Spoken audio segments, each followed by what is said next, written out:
Hey, Michelle here. In this video, you're getting a behind the scenes peek at my program, Sacred Systems, the Notion Solution for Sovereign Woman. Hello. So, in our previous community call together, we talked a little bit about how you don't need to perfectly follow the system 24/7. As long as you have the bones of the system in place, now the 2.0 step is to let yourself get curious about how your brain likes to work. And the fact that you already went through the system and you set that up, now you have the knowledge for how systems works and how your brain can operate within the system. So I always want you to be thinking about how to give yourself the flexibility you need without just turning it into a chaotic mess that hurts you more than helps you. I want you to look at where your brain is looking for flexibility and create that flexibility within the system. So for me, my brain likes to organize my projects in very different ways. You can see that for this project, the summer slowdown, I have it organized in these toggles. If I open up this project for the Sacred Pause dashboard, I have it organized way differently. If I open up the Easy Peasy Podcast Studio, I have it organized in like this is what it looks like right now. So all of my projects don't follow this perfect, tidy order, but it still is organized to my brain because all I have to do to work on a project is just open the project. I'm not looking into different places. Where did I put that? Oh, I made that note over there. I have to go look for it. No, everything for each project is in the project bucket that it belongs to. So all the tasks, all the notes, all the links are in the bucket.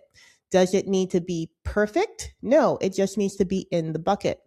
And so this is me having flexibility to be a messy, chaotic ADHD person, but still having a system that makes being messy, chaotic, and ADHD safe. And so if you weren't thinking in terms of a system, you would be like, oh, I have this thing I want to do. And you would just throw it somewhere versus, oh, I have this thing I want to do. Which project does it belong to? And then going into that project and putting it in the project. That's all systems thinking is. You see, I'll put the link to the system framework below this video, but it's really just knowing to think about that step of this is something that I need to do or remember. Where does it fit in the system? Okay, so an example of me doing this morning is I was thinking about Say Yes to Desire, my group coaching program, and I want to up level that program. And so I went into Claude and I did a audio brain dump of everything I want to do to update that program. And then Claude took the brain dump and turned it into a cleaner list. And then I said, great, now give me a checklist. And so it took this and turned it into a checklist. And then I just copied this and went into Notion. And I have a page that lists all of my projects in different layouts according to different filters. Again, working with what my brain wants. My brain wanted a page with all of my projects categorized in a nice way. This is literally one database in different layouts. And then I can just go into Say Yes to Desire and I pasted the list.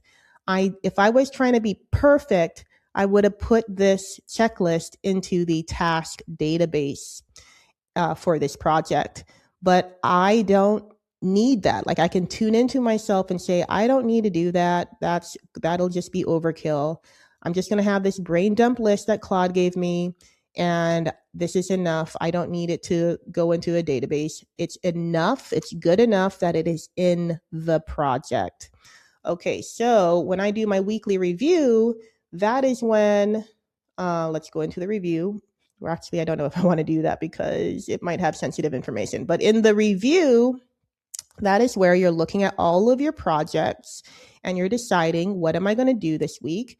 And you give it the tag this week. And that is what makes it pop up in your daily hub, where you scroll down and you'll see the projects you're working on this week. I always only have 2 to 3, but in this example, because I tagged Say Yes to Desire for this week, you see it here. And that is all I need in order to get this project knocked out in the week, because I'll come into the daily hub, I'll see the projects I'm working on, and I like to take inspired action. So I'll be like, what do I feel like working on right now? And I'll just be like, okay, Say Yes to Desire. Let's open Say Yes to Desire. I see all of the tasks, all of the links, all of the things I need to get it knocked out. And that is how I complete project after project after project, week after week after week. It's because everything is in the bucket that it belongs in. So I hope this video helped you see that there is a balance between being flexible, noticing how your brain works, and still being true to the system. And those things do not cancel each other out. They work together in a really beautiful way. So if you have any questions, let me know, and I hope this helps.